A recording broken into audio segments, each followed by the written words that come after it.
Médium, bonjour, moi c'est ingénieur Moulekia. Je suis là pour vous parler de thème qui a comme titre que dois-je faire avant de construire une maison. Voilà, avant de construire une maison, il y a certains éléments auxquels nous devons tenir compte. Et aujourd'hui, nous allons parler de certains éléments qui ne sont pas exhaustifs comme vous le savez. Et je pense que dans l'avenir, nous serons en train de les développer. Le premier élément, c'est d'abord un besoin. Est-ce que vraiment vous manifestez un besoin de construire? Alors, si réellement construire, c'est votre besoin, et est-ce que vous avez les moyens de le faire? Et lorsque vous allez vous poser ces deux questions, si réellement construire une maison, c'est un besoin pour vous, et si c'est un besoin, est-ce que aussi vous avez les moyens, puisque tout le monde a le besoin de construire, mais s'il ne construit pas, c'est parce que peut-être qu'il n'a pas encore eu les moyens de le faire. Et si vous trouvez que c'est un besoin et que vous avez les moyens de le faire, alors la première des choses, je vais vous conseiller de vous trouver un conseiller technique ou quelqu'un qui va peut-être vous conseiller comment vous allez faire pour construire. Ça, c'est la première des choses. Et la deuxième des choses, c'est que vous avez déjà un conseiller qui peut vous dire vous allez faire ceci ou cela. Et la deuxième des choses, maintenant, il faut vous poser la question: où est-ce que je vais construire? Voilà le grand élément sur lequel nous allons parler aujourd'hui. Ici, chez nous, l'emplacement où nous allons construire, nous l'appelons une parcelle. Alors, avant de construire, vous devez avoir une parcelle. Maintenant, aujourd'hui, je vais vous parler des éléments, de quelques éléments qui conditionnent le choix d'une parcelle. Et d'abord, il faut vous poser une question: est-ce que cette parcelle que je vais avoir, est-ce qu'elle se trouve dans quel espace? Est-ce que cet espace est autorisé, on y autorise des constructions, ou c'est un espace à risque? Je vais donner l'exemple, par exemple ici chez nous à Goma, il y a des endroits où les constructions ne sont pas autorisées.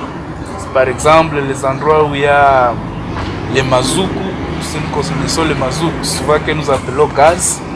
Il y a des endroits qui sont publics, donc réservés à l'État, où mais tu ne peux pas acheter une parcelle.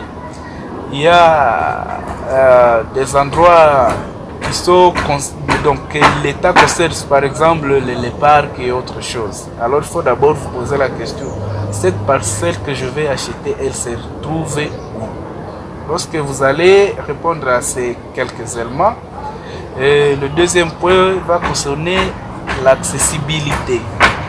Est-ce qu'il y a l'accessibilité? Lorsque je parle de l'accessibilité, c'est puisque nous voulons construire une maison. Est-ce que si j'achetais cette parcelle, mes matériels et matériaux auront accès à ces terrains?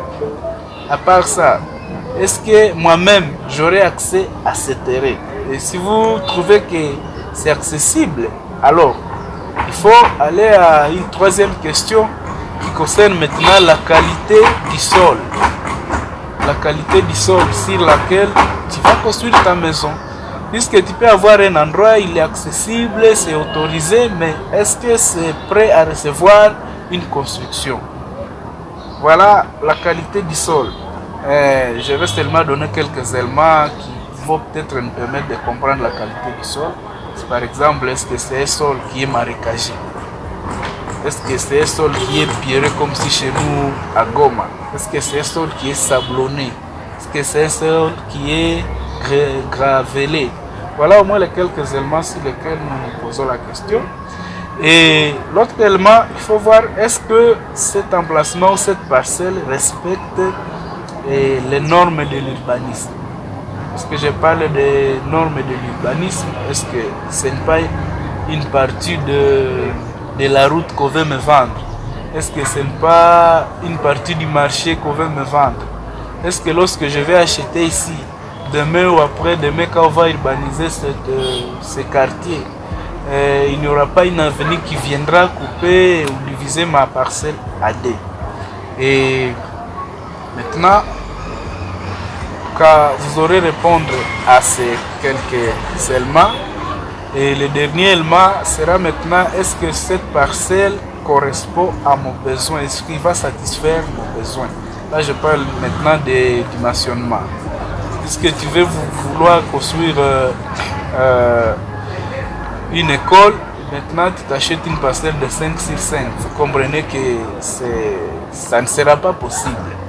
Voilà au moins les quelques éléments que je vais les citer pour le choix d'une bonne parcelle. Si je peux les répéter très vite là, je dis qu'il faut d'abord avoir les besoins. Car vous avez les besoins, il faut voir si vous avez les moyens pour satisfaire ces besoins.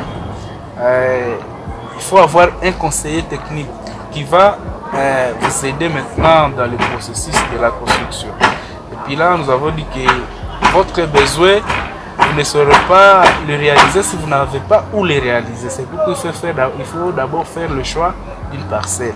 Maintenant, là, pour faire le choix d'une parcelle, nous venons de citer quelques éléments que nous devons voir.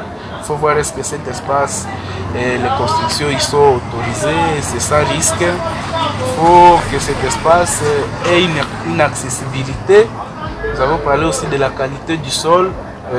Est-ce que cette parcelle respecte les normes urbanistiques du milieu? Voilà au moins les quelques éléments auxquels nous devons tenir compte avant de choisir une parcelle.